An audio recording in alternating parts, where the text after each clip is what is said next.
This is Dakota News Now, your first alert station. Good evening, I'm Andrea Anderson. I'm Brian Allen. Sioux Falls police tonight say an early morning shooting Tuesday left a 17-year-old boy dead.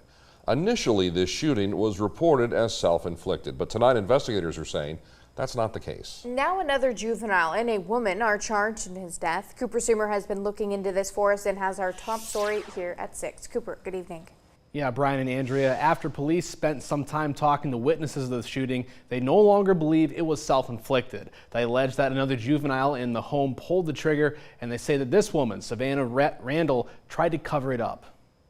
When Sioux Falls police arrived to the 800 block of West 7th Street around 2:30 Tuesday morning, they were told a 17-year-old boy found with a gunshot wound had shot himself. He later died at a local hospital. But as police were going through their investigation, the victim's mother told them she had heard from one of his friends that the victim didn't shoot himself, but that another juvenile at the house had the gun instead. Detectives discovered that there had been witnesses that had been told to leave the scene prior to police arrival.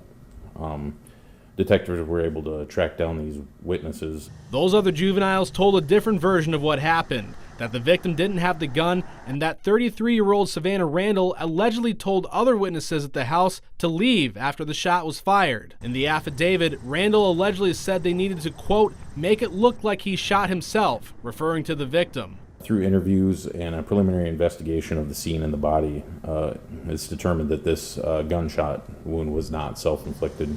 According to court documents, the juvenile charged was pointing the firearm at the victim, telling him, quote, you really think I would shoot you, and, quote, it's not loaded. Court documents also state that Randall is related to the victim. The firearm was reported stolen from a vehicle in Sioux Falls earlier this month. Police say it's a common theme that's showing up in other investigations. A lot of times when crimes are committed with firearm, typically those firearms are stolen. So not in all cases, but in several cases, stolen firearms then show up in other cases that we're involved with.